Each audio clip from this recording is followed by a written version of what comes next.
Kenapa kok muncul orang-orang yang mengaku Tuhan? Kenapa kok muncul orang-orang yang mengaku Nabi? Kenapa kok muncul orang-orang yang mengaku malaikat? Kenapa kok muncul? Kenapa tak muncul orang-orang yang mengaku setan, mengaku iblis? Dia tak banyak yang muncul. Tapi ngaku malaikat mau, ngaku Tuhan mau, ngaku Nabi mau.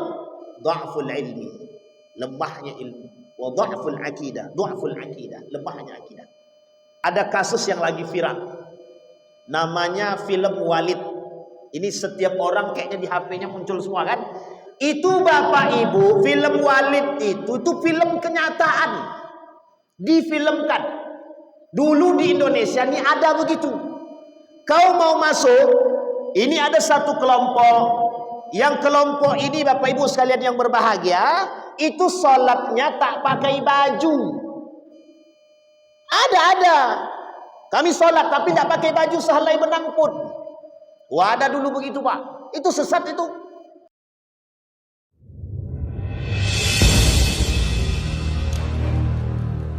Alhamdulillahi Rabbil Alamin. Alhamdulillahilladzi an'ama bi ni'matil iman wal islam bihima tatimmus salihat. Ashhadu an la ilaha illallah wahdahu la syarika lah wa ashhadu anna Muhammadan abduhu wa rasuluh la nabiyya ba'd. Allahumma salli wa sallim wa barik ala hadzal nabiyil karim. Allahumma salli ala Muhammad wa ala ali Muhammad fil alamin innaka Hamidum Majid. Ya ayuhan nasu taqu rabbakumul ladzi khalaqakum min nafsin wahidah wa khalaqa minha zawjaha wa batha minhuma rijalan katsiran wa nisaa wattaqullaha alladzi tasaaluna bihi wal arham innallaha kana 'alaikum raqiba. Wa qala Allah ta'ala ya ayyuhalladzina amanu taqullaha wa qulu qawlan sadida yuslih lakum a'malakum wa yaghfir lakum dhunubakum wa may yuti'illaha wa rasulahu faqad faza fawzan 'azima. Puji syukur kehadirat Allah dengan mengucapkan alhamdulillahirabbil alamin. Berselawat kepada Nabi dengan mengucapkan Allahumma shalli ala Muhammad wa ala ali Muhammad fil alamin innaka Hamidum Majid. Bapak Ibu sekalian yang berbahagia, mudah-mudahan Allah melimpahkan rahmat dan karunia-Nya kepada kita semua.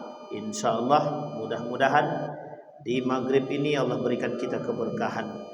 Allah jadikan kita orang-orang yang selalu bersyukur, istiqamah dalam kebaikan dan ketaatan, dan insyaallah husnul khatimah. Amin ya rabbal alamin. Baik Bapak Ibu sekalian yang berbahagia, bagaimana kabarnya, sehat? Selesai Ramadan sehat? Ramadan penuh, selesai Ramadan penuh. Insyaallah mudah-mudahan setelah Ramadan ini kembali kepada jalan yang benar. Kita doakan yang memang hanya ibadahnya di Ramadan, mudah-mudahan hati dia tetap istiqamah masuk ke dalam masjid lagi. Amin ya rabbal alamin. Baik Bapak Ibu sekalian yang berbahagia, di dalam Al-Quran dalam surat Al-Anbiya Allah berkata begini, walanabluwannakum bisyarri wal khairi fitnah. Kata Allah, yang artinya kami akan menguji kamu dengan keburukan dan kebaikan sebagai cobaan. Tapi dalam ayat yang lain Allah kata dalam surat Al-Hud, dalam surat Hud ayat 118 kata Allah, wala yazaluna mukhtalifina illa man rahima rabbik. Kata Allah, mereka senantiasa berselisih pendapat kecuali orang-orang yang diberikan rahmat oleh Allah. Apa yang ingin kita bahas di malam hari ini? Sebab-sebab terjadinya penyimpangan agama. Sebab-sebab terjadinya penyimpangan agama. Nanti kalau kita ketemu lagi, kita sampaikan sebab-sebab terjadinya penyimpangan akidah. Kalau kita ketemu lagi, kita sampaikan tentang syahadat yang rusak, Islam yang batin atau Islam yang batal. Tapi kita sampaikan dulu sebab-sebab terjadinya penyimpangan agama. Di dalam Islam, setiap orang di antara umat muslim itu di dalam syariat Islam mukallafin. Mukallafin itu terbebani. Dibebankan oleh apa? Dibebankan oleh syariat. Syariat itu apa? Syariat itu adalah aturan-aturan yang ada di dalam agama yang dengan aturan tadi setiap orang akan berjalan sesuai dengan keseimbangan. Jadi kalau keluar daripada aturan, dia sedang keluar dari jalur keseimbangan. Maka orang yang mengikuti jalur, dia sedang berada pada posisi yang aman, yang lurus.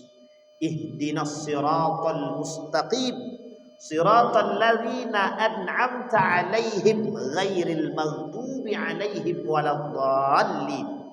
Ini kalimat penting untuk kita pahami. Apa maksudnya? Umat muslim mukallafin, terbebani dengan syariat. Syariat itu adalah sesuatu yang membuat atau aturan yang menjadikan seorang muslim tadi selaras atau sejalan dengan jalan yang benar. Nah, bagaimana seorang muslim itu bisa berada pada jalan yang benar? Harus dengan ilmu yang jelas yang dimiliki dia. Maka kata para ulama, akidah yang lurus, akidah yang benar menentukan jalan atau akhir daripada perjuangan di dalam Islam. Nah, ini penting untuk dipahami. Lah kalau akidahnya rusak, rusak semua. Akidah rusak, rusak semua. Iman rusak, rusak semua. Kalau imannya rusak masih bisa diperbaiki, tapi kalau akidah dia yang rusak itu dah sulit untuk diperbaiki. Amal ibadahnya tak diterima Tuhan. Allah tak mau terima itu amal ibadah. Sehingga kata Syekh Nasir bin Abdul Karim Al-Aql, ada hal-hal yang bisa menyebabkan seseorang itu keluar daripada jalan yang sesungguhnya atau keluar daripada syariat agama. Nah, kelompok-kelompok tersebut atau orang-orang yang keluar daripada jalan-jalan yang keluar dari jalan-jalan agama ini dikategorikan oleh Syekh Nasir Abdul Karim Al-Aql ini kepada beberapa kategori. Yang pertama, penyebab terjadinya penyimpangan dalam agama. Yang pertama, sudah menjadi satu ketentuan bagi seseorang untuk menganggap Tuhan itu satu esa. Sehingga kalau mereka menganggap Tuhan itu dua, mereka sedang keluar daripada jalur agama. Maka Allah sebut dalam Al-Quran, laqad kafara alladhina qalu innallaha thalithun thalatha. Laqad kafara alladhina qalu innallaha huwal masih Isa bin Maryam. Dua ayat ini sama isinya. Kata Allah, kafir orang-orang yang mengatakan Tuhan itu. Laqad kafara alladhina qalu innallaha thalithun thalatha. Tiga dalam tiga atau tiga dalam satu. Tapi kalimat selanjutnya, innallaha laqad kafara alladhina qalu innallaha huwal masih ibn Maryam. Telah kafir orang-orang yang mengatakan bahwa Isa itu Tuhan. Itu Allah yang sebut dalam ayat Al-Quran.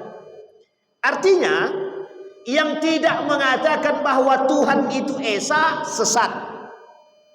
Yang tidak mengatakan bahwa Tuhan itu esa keluar daripada jalur agama. Dia tak bertuhan. Seperti contoh Fir'aun. Fir'aun menganggap diri dia Tuhan.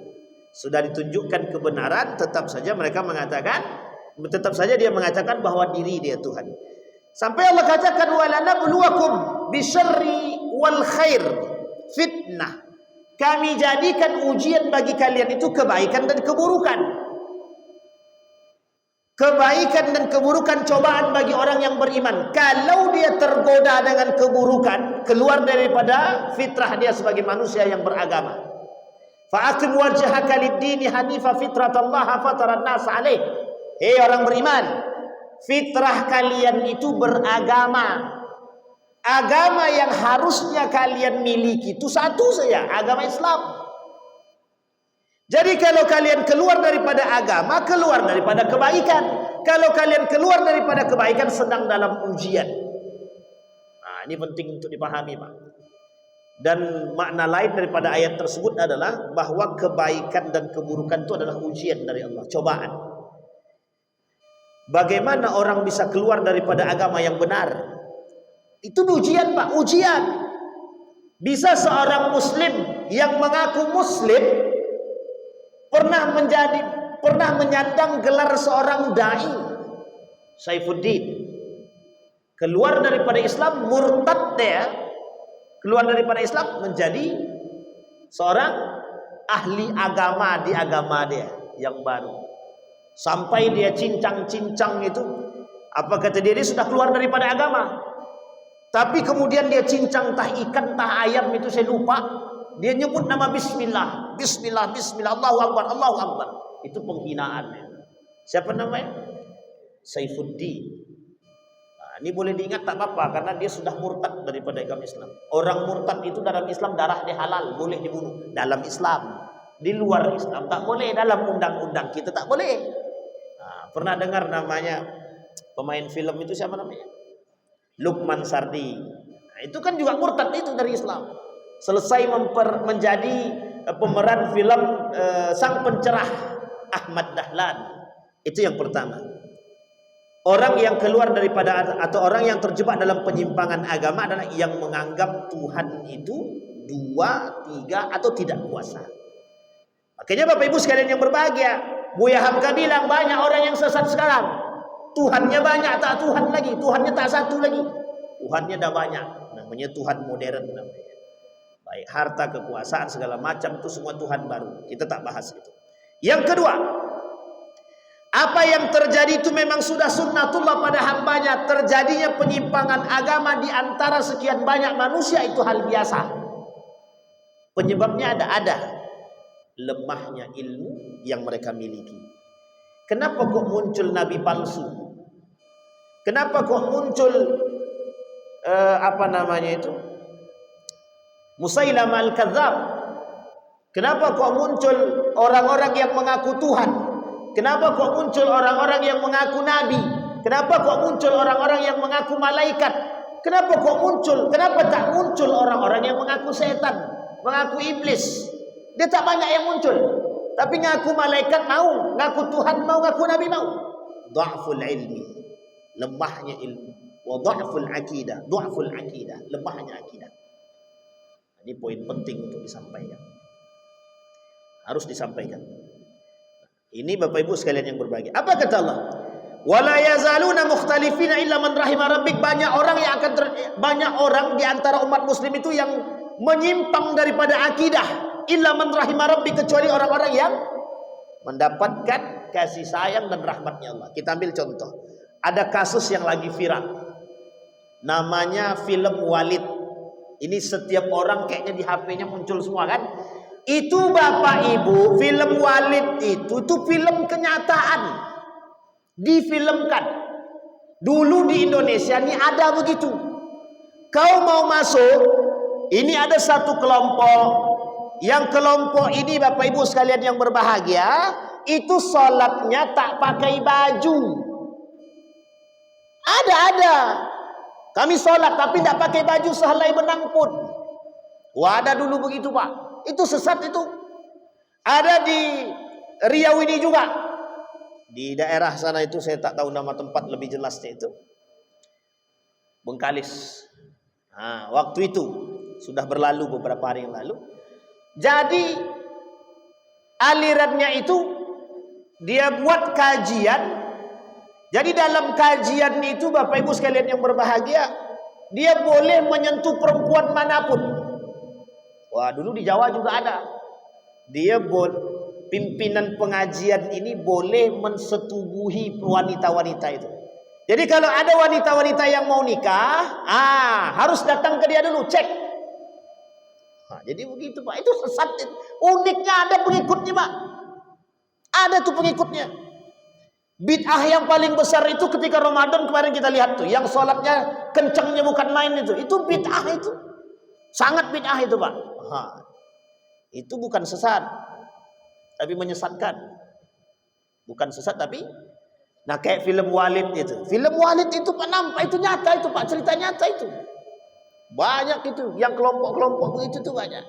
Coba bayangkan, sekarang itu semakin akhir zaman, semakin merajalela nih Pak, penyimpangan akidah itu semakin merajalela.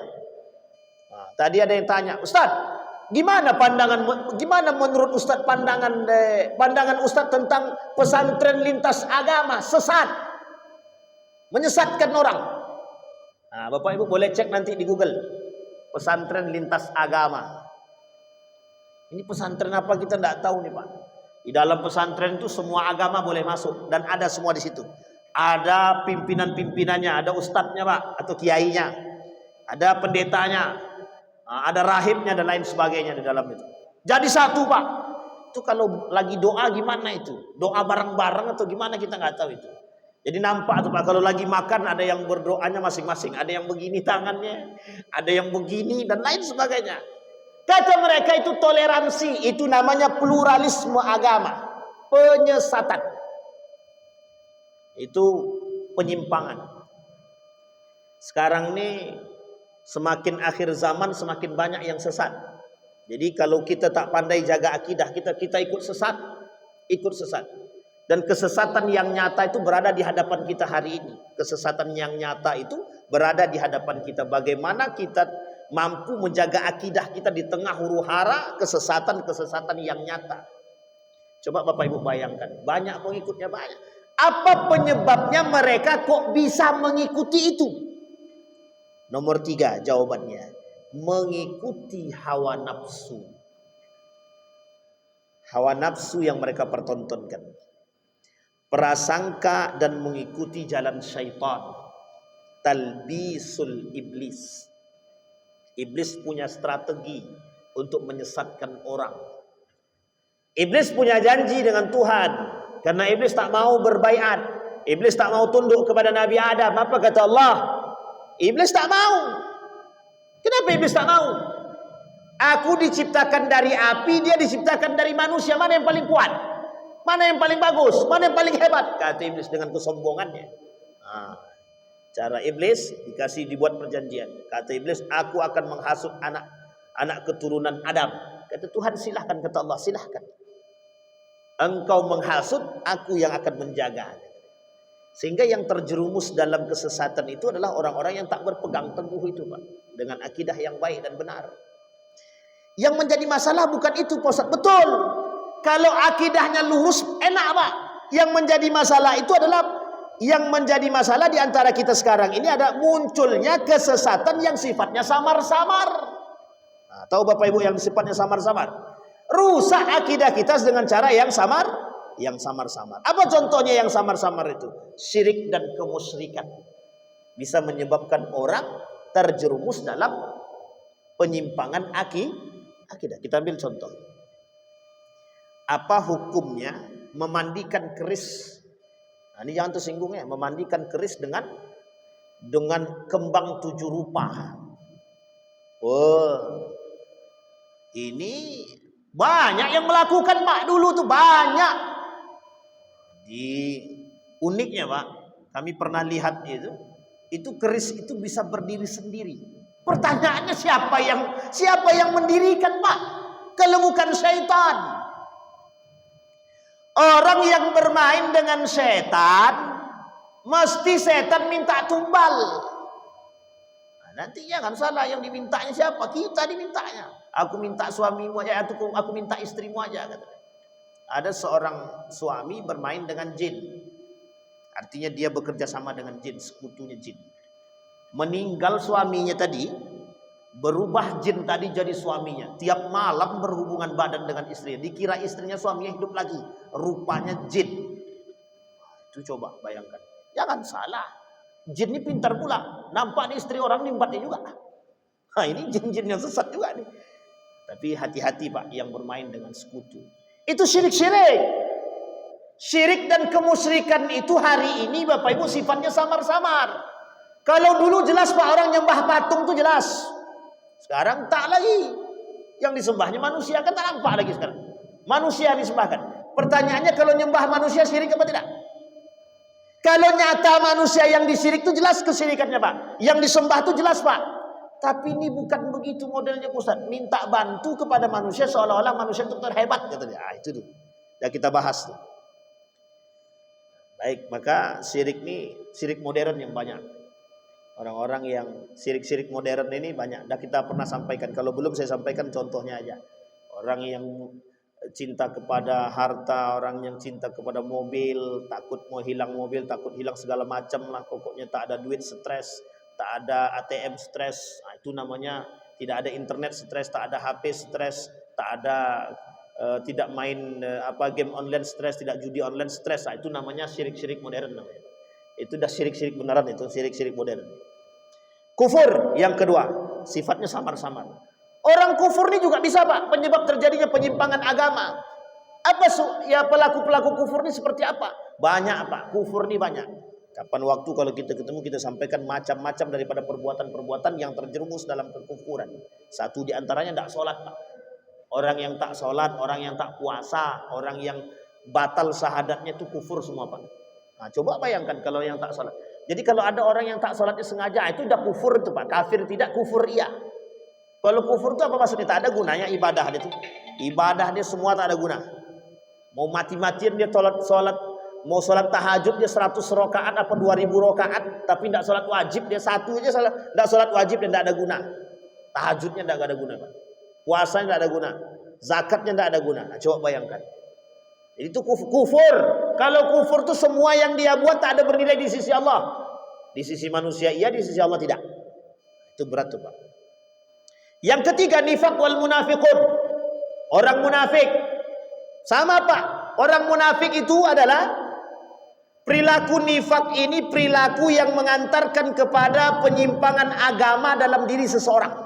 Karena mereka sebenarnya orang munafik ini tidak Islam Pak. Orang munafik ini tidak Islam.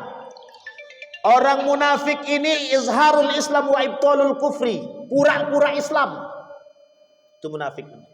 Jadi orang-orang munafik ini pura-pura Islam. Dia tak pura-pura Islam dia. Lisannya Islam, hati dia kafir. Nah, itu dia yang susah tuh Pak. Banyak ini kita tak bahas secara detail satu-satu, cukup lewat saja. Fasik. Innal munafiqina humul fasiqun.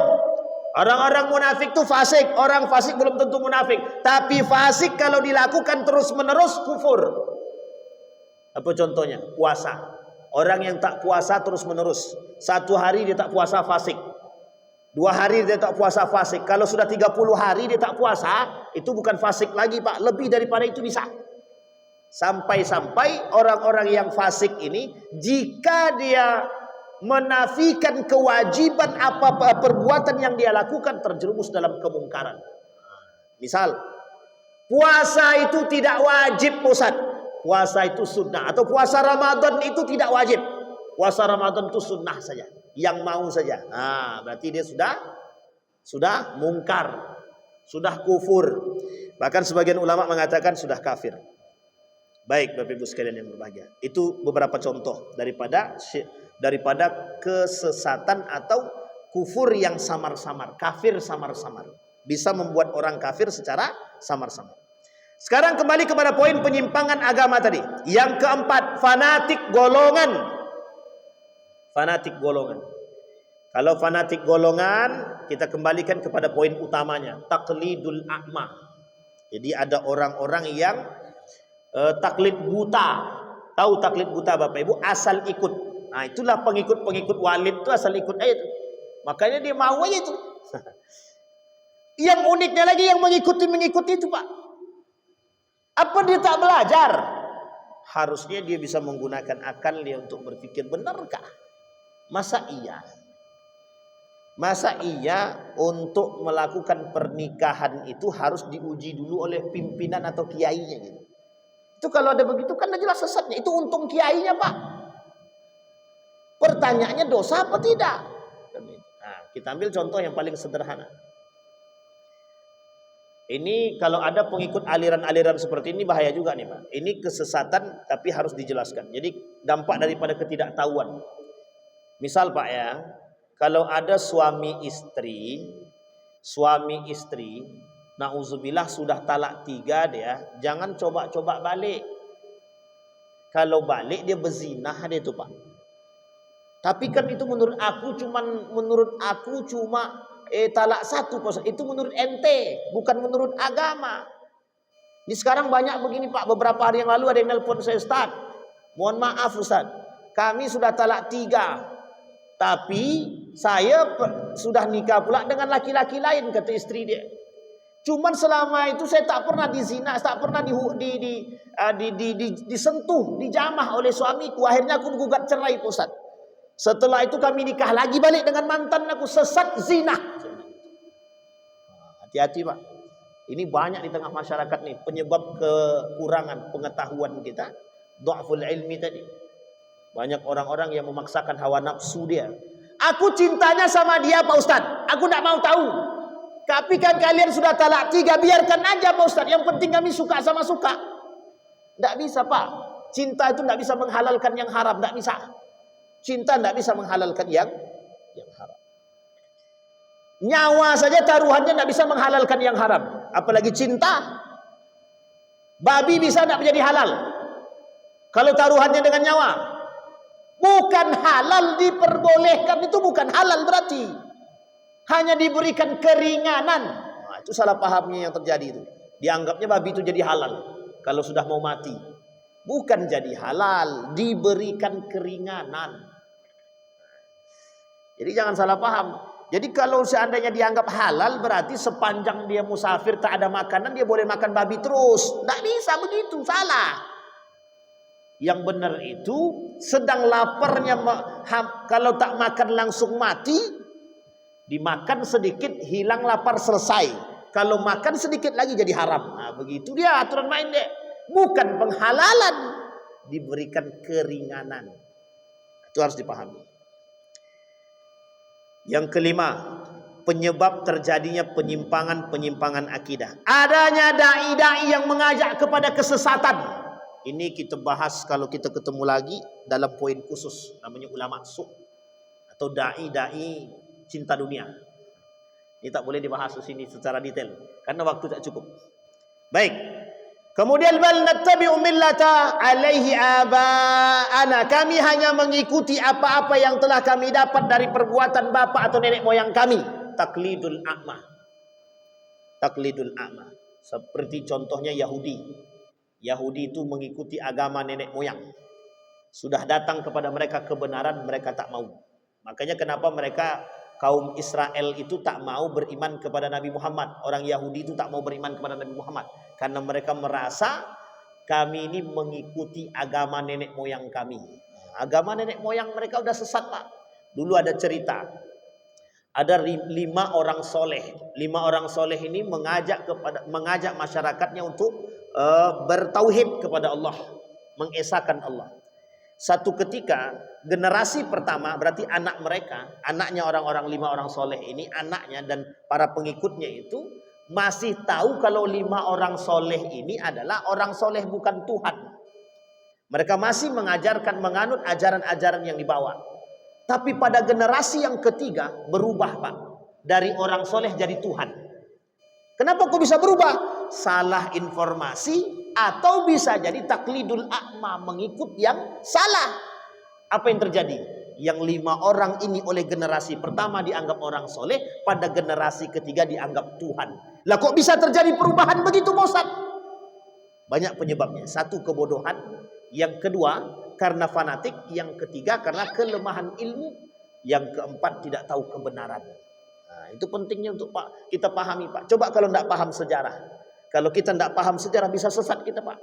Bisa salah paham. Tapi kalau kita paham sejarah bahwa 5 orang tadi adalah orang soleh, tidak mungkin orang itu mentuhankan. Tapi kalau kita tak paham, oh suci kali orang 5 soleh itu udah kayak Tuhan. Nah, dianggapnya Tuhan. Terjadi itu Pak. Pada masa dahulu terjadi. Taklidul a'ma. Jangan mengikuti sesuatu itu tanpa ada ilmu. Kita taklid ini Pak harus dengan ilmu. Yang kami ikuti ini Ustadz, kiai. Tengok dulu kiainya seperti apa. Kalau kiainya bisa bicara dengan Tuhan, itu perhatikan dulu. Benar enggak ada orang yang bisa bicara dengan Tuhan? Kalau kiainya bersentuhan dengan perempuan, suka pegang-pegang perempuan, pertanyaannya Pak, itu beneran kiai atau bukan? Ini aneh-aneh nih Pak. Sekarang nih, mohon maaf. Terlalu mudah kita nih Pak, cepat kagum. Oh itu kiai loh, udah doktor dia kiai lagi. Tapi kerjaannya megang anak gadis orang, apa yang kiai begitu? Jangan salah paham. Kita harus tahu ada penyakit. Apa tolak ukurnya? Tolak ukurnya iman. Itu kiai Ustaz, pernah sholat masjid? Tidak pernah dia sholat masjid Pak, tapi dia tinggi imannya Pak. Tidak pernah sholat ke masjid tapi imannya tinggi lah, kok bisa bertolak belakang begitu tuh gimana? Kita ini kan cepat. Ada orang yang bisa menyembuhkan, itu kiai itu Ustaz. Dia bisa menyembuhkan penyakit orang dengan doanya Ustaz. Di sholat di masjid? Enggak Ustaz. Sholatnya di mana? Di rumah aja Ustaz. Ini curiga kita nih. Bisa jadi dia mengobati orang dengan pengobatan yang bercampur dengan syaitan. Sini tangan. Bismillah. Dengan nama bismillah. Langsung sembuh Pak. Yang patah tadi, bengkok begini, patah begini, bismillah ditariknya. Bismillah. Sembuh kan. Tidak terasa sakit. Itu mesti ada setannya itu. Mesti ada setannya. Tapi dia kan punya kekuatan dan tengok dulu Pak. Kalau ada orang bisa berjalan di atas air, setan pun bisa berjalan di atas. Itu kata Ustaz Abdul Somad. Jadi jangan salah tertipu Pak. Banyak jin yang bisa jalan di atas air itu. Ada orang itu wali tapi Ustaz, wali dia. Wali apa? Wali murid.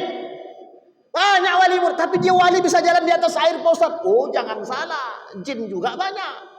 Banyak juga wali-wali itu yang bermain dengan jin. Bukan jin yang minta bermain, dia yang mau main sama jin. Kalau ada jin yang tunduk dengan kiai, takut dia, itu bisa jadi. Rajin sholat dia, diberikan karamah oleh Allah karena rajin sholatnya, karena ada ibadah utamanya, karena ada pegangannya, karena dia rajin bersedekah, tidak bercampur laki-laki dan perempuan, menjaga muru'ah. Itu beneran tuh Pak.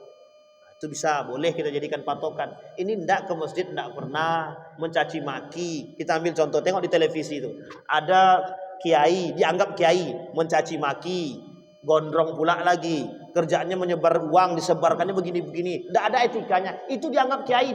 Ketemu cium tangan Pak. Katanya apa? Itu punya karamah. Kita bukan iri Pak, na'udzubillah summa na'udzubillah. Kalau tak ada, kalau tolak ukurnya akhlak itu sudah tidak ada, itu kiai. Tapi itu kan orang, tidak tahu kita siapa gitu. Yang jelas kita menjadikan ilmu itu, ilmu bisa merubah akhlak. Tolak ukur orang itu adalah akhlak selain daripada ibadah dia. Jadi mohon maaf Bapak Ibu, itu berlaku untuk siapa Ustaz? Semuanya. Termasuk Ustaz juga, iyalah. Bapak Ibu tengok ada da'i, wow mantap da'i, bagus. Tapi tidak pernah sholat ke masjid. Dia nyuruh orang sedekah tapi dia tak sedekah. Dia nyuruh orang kebaikan tapi dia justru mencaci, memaki. Pertanyakan dulu. Kalau bisa jangan ngambil ilmu dari orang seperti itu. Ini masalah Pak, masalah. Umat manusia hari ini banyak tertipu. Tertipu dengan apa? Tertipu dengan, mohon maaf, tertipu dengan panggung. Jadi kita ini belajar, yang kita cari ilmu dan akhlak. Kembali kepada poin tadi, taklidul a'ma, buta. Jangan kita ini mengikuti orang itu dengan tanpa ilmu. Misal. Ada seorang kiai atau ada seorang ustadz mengatakan, kalau mau sholat harus wuduknya benar dan wuduknya harus sesuai. Misalkan wuduknya mazhab Syafi'i, maka sholatnya mazhab Syafi'i, maka wuduknya sholat Syafi'i. Wuduknya Syafi'i juga, kata ustadznya misal. Itu tidak ada masalah Pak, itu ikhtilaf. Sehingga kalau ikhtilaf ini bukan kesesatan, ada pandangan yang lain. Yang sesat itu Pak, kalau ulama bilang, Imam Syafi'i bilang, ini rambut 3 kali, telinga 3 kali. Kata Imam Abu Hanifah, rambut ini bisa langsung sekali dengan telinga, karena telinga itu cuma sunnahnya, bukan wajibnya, bukan rukun wudhunya, tidak masuk tuh Pak. Misal, dan ulama sepakat ini Pak. Maka tapi kalau Syafi'i, ini dibasuhnya, 3-3. Yang salah itu kalau dianggapnya telinga ini yang tadinya mohon maaf sunnah jadi wajib. Nah itu ya sesat. Di sini paham Pak ya? Nah kalau begitu, kalau ada yang mengatakan telinga ini wajib, itu mesti sesat. Nah pertanyaannya, dari mana dia dapat? Kita telusuri Pak. Itulah tujuan kita belajar tadi. Nah, makanya kenapa 4 mazhab itu ada sebagai menjadi pandangan bagi kita. Yang ada 4 mazhabnya saja masih banyak yang sesat. Apalagi kalau tak ada mazhab Pak, hilang sesat semua. beribadah sekehendak perutnya saja, sesuai dengan nafsu mereka. Disampaikan oleh para ulama, kelak di akhir zaman itu banyak orang yang beribadah sesuai dengan nafsu dan sekehendak perut dia saja. Yang keenam, sekarang yang ketujuh, menerima agama-agama dan firqah-firqah sesat serta kaum yang bobrok, sebagaimana telah dikabarkan oleh Nabi dalam hadis sahih, la tattabi'anna sunana man qablakum man kana qablakum shibran bi shibrin, dhira'an bi dhira'in. Kelak akan muncul di tengah umatku orang akan saling mengikuti golongan-golongan yang sesat sedikit demi sedikit, kata Nabi. Contohnya seperti ada orang-orang yang mengikuti pesantren lintas agama, ada pesantren waria, ada orang-orang yang tidak mau patuh kepada Al-Quran, tidak mau, bukan patuh, tidak mau menganggap Al-Quran ini makhluk. Dia ada orang-orang yang menganggap semua agama ini benar. Ada orang-orang yang menganggap Tuhanmu itu kan maha kaya, jadi kalau sekarang kalian berdosa tidak apa-apa, tinggal tobat. Itu kalau ada ajaran begitu, itu ajaran menyesatkan itu, Pak. Tidak apa-apa kau maksiat sekarang, tidak apa-apa, yang penting kau tobat. Kok bisa begitu? Emang tidak ada masalah kalau maksiat? Kok bisa? Nah, itu sesat juga tuh, Pak. Sesat dan menyesatkan begitu. Sebaiknya jangan bermaksiat. Jangan bermaksiat. Tidak ada itu, tidak apa-apa bermaksiat itu. Sejak kapan Tuhan bilang tidak apa-apa kalian bermaksiat? Tidak ada itu, Pak. Tidak pernah Nabi bilang tidak ada masalah kalau kalian mau bermaksiat. Tidak ada Nabi bilang begitu, Pak. Orang yang bermaksiat disuruh Nabi bertobat. Itu yang paling penting. Kullu bani Adam khata' wa khairu khata'ina tawwabun. Sebaik-baik umat Bani Adam yang salah itu bertaubat. Kalau dia bersalah bertobat. Kalau tak bertobat dia tetap salah. Dalam kesalahan terus menerus. Tidak ada itu orang berbuat salah itu tidak ada masalah. Tidak apa-apa dia berbuat maksiat. Kan tinggal tobat. Bukan masalah tinggal tobat. Kalau sebelum tobat mati, tidak jadi tobat dia, Pak. Nah, ini penting untuk dipahami. Nah, sekarang ini Bapak Ibu muncul di tengah umat manusia ini golongan-golongan, kelompok-kelompok yang menyesatkan. Makanya butuh ilmu yang jelas, akidah yang benar untuk menentukan. Kita ambil contoh. Contohnya begini. Ada namanya kelompok-kelompok yang hari ini menyesatkan. Seperti liberalisme, misalkan pluralisme, kemudian sekulerisme. Ini kelompok-kelompok dan kelompok yang lain. Ada Jabariyah, ada Qadariyah, ada Khawarij, ada Syiah. Terkhusus Syiah lah kan. Nah, ini juga menyesatkan kita, Pak. Syiah ini. Pengikut kaum Nabi Lut juga banyak. Sekarang bermunculan pengikut-pengikut kaum Nabi Lut. Kalau mengikut Nabi Lut tidak ada masalah, Pak. Pengikut kaumnya, Pak. Nah, kaumnya itu yang menjadi masalah. Bukan Nabi Lutnya benar. Yang salah tuh kaumnya. Ada orang yang membela. Nah, kelompok-kelompok pembela para pelaku-pelaku yang tidak diinginkan oleh Allah. Sehingga ini menjadi masalah di tengah umat muslim. Kemudian yang kedelapan. Tidak mau serius belajar agama. Nah, ini benar. Benar nih, Pak. Tidak mau serius belajar agama sekarang itu asal sudah belajar agama merasa pintar. Nah, itu yang terjadi sekarang. Yang banyak di akhir zaman tuh merasa pintar, bukan pintar, merasa.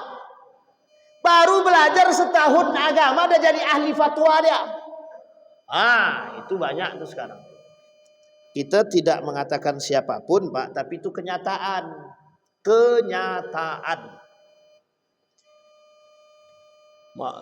Dr. Mawardi Muhammad Saleh itu terus yang kita sampaikan. Coba cari yang lain, Ustaz, boleh. Buya Hamka itu terus, Ustaz, oke. Kiai Haji Ahmad Sahan itu terus, Ustaz, oke. Kita cari ulama yang lain.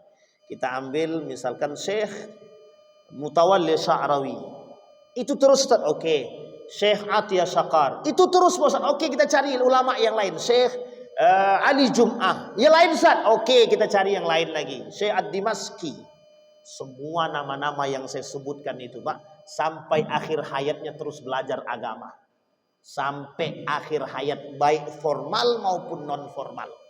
Ini baru belajar non formal. Ada guru baru belajar setahun. Kata guru kami, Dia pula awak dikafir-kafirkan dia. Itu sesat tuh Pak. Menyesatkan itu. Orang-orang kelompok-kelompok yang suka darah kalian ini halal nih untuk dibunuh. Itu sama tuh, kalau ada yang begitu tuh sama. Dulu banyak Pak kelompok-kelompok seperti ini. Ini sudah kita sampaikan berkali-kali di beberapa masjid di Pekanbaru tentang kelompok-kelompok yang sesat dan menyesatkan. Ini sebenarnya tidak terlalu berbahaya. Yang berbahaya di tengah kita itu adalah orang-orang munafik yang mengantarkan kita kepada kesesatan. Inna akhwafa ma akhafu ala ummati munafiqun alimul lisan, kata Umar bin Khattab. Itu yang paling berbahaya. Kelompok liberalisme, sekulerisme, pluralisme itu orang-orang munafik semua itu Pak. Orang-orang munafik itu lebih berbahaya Pak daripada kesesatan yang nyata. Kenapa? Karena mereka menyesatkan itu secara perlahan dan diam-diam. Mereka menyesatkan kita secara diam-diam Pak, tidak terang-terangan. Nah, kalau terang-terangan jelaskan Pak. Ridwan, sembah itu patung. Nampak kita sesatnya Pak, jelas. Ini Ridwan, kau ciumlah tangan dia itu. Dia itu ahli surga itu. Nah, itu sesat itu kayak gitu. Kok bisa tahu dia ahli surga itu dari mana gitu? Kapan dapatnya gitu? Dan sejak kapan dia dapat label ahli surga itu? Sedangkan Ali bin Abi Thalib saja tidak pernah mengaku dirinya ahli surga kok. Ini kok ada seorang ulama yang bermimpi bertemu dengan baginda Nabi, dan baginda Nabi sebutkan bahwa si anu itu ahli surga. Tidak berani ulama ini menyebarluaskan itu. Coba bayangkan.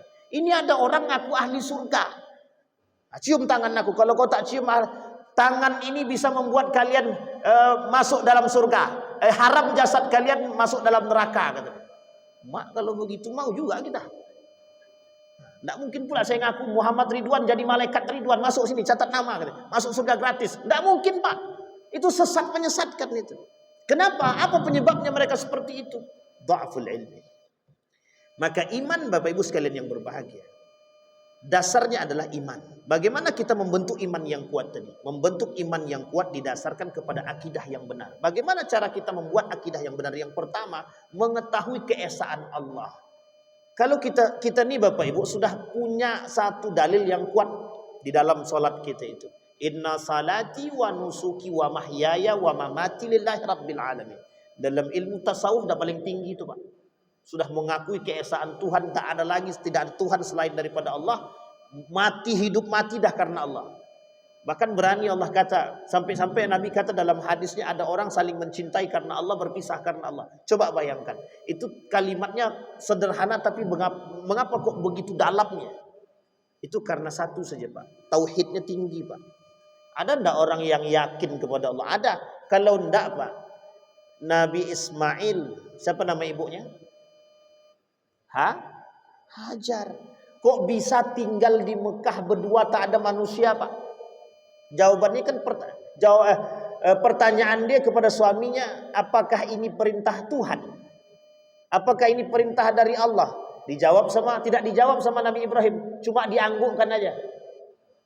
Kalau ini perintah dari Allah, mustahil Allah akan melepaskan kita. Coba bayangkan. Sekarang tuh yang tak ada manusia yang begini Pak. Tidak ada tuh. Kita mau buat begitu, udah tenang. Ada Allah, yakin kepada Allah. Yakin kepada Allah itu tidak membuat kita kenyang. Nah, coba bayangkan. Sampai sebegitunya kita Pak. Dirusak oleh urusan-urusan. Itu cara orang melemahkan akidah dan iman kita Pak. Cara mereka merusak akidah kita. Cara mereka merusak pemahaman-pemahaman kita. Sampai kita pada nomor yang ke-8. Man yuridillahu bihi khair yufaqihu fid din. Kita kata Gus Baha itu mempelajari agama itu harus serius. Tidak bisa main-main. Karena dampak daripada belajar agama main-main itu aliran sesat. Orang yang serius saja belajar agama bisa sesat, apalagi yang main-main. Makanya kata Gus Baha itu, ini saya kutip kalimat dari beliau ini penting. Kata beliau begini, mempelajari agama itu perlu serius. Saya lebih baik mengajarkan 2 orang tapi serius daripada banyak tapi nggak ada yang dengar. Itu sebenarnya nyindir Pak. Nyindir siapa? Nyindir kajian yang banyak tapi pakai musik. Tahu Bapak Ibu? Sampai beliau katakan begitu Pak. Sampai beliau katakan banyak sekarang tren ngaji rame tapi tidak ada ilmunya. Joget-jogetnya doang yang ada. Na'udzubillahi tsumma na'udzubillah. Nah, kenapa ini perlu kita sampaikan? Akhir zaman, Pak, isinya. Akhir zaman itu akan bermunculan kelompok-kelompok yang sesat dan menyesatkan. Dan itu berada di tengah-tengah kita tidak sedikit dan banyak. Sehingga semakin mempersempit ruang bagi orang-orang yang benar-benar beribadah kepada Allah dengan keteguhan. Jadi orang-orang mukmin beneran itu di akhir zaman itu memang sedikit. Karena sisanya yang lain itu mereka berada dalam kesesatan dhalun yudhil, sesat dan menyesat, sesat dan menyesatkan. Saya kira itu saja, mudah-mudahan ada manfaat bagi kita semua, mudah-mudahan bisa menjadi perhatian bagi kita, mudah-mudahan kita bisa mengikuti jejak baginda Nabi Muhammad SAW kelak dimasukkan ke dalam surga bersama dengan para syuhada salihin. Amin ya rabbal alamin. Fa'tabiru ya ulil absar la'allakum tuflihun. Assalamualaikum warahmatullahi wabarakatuh.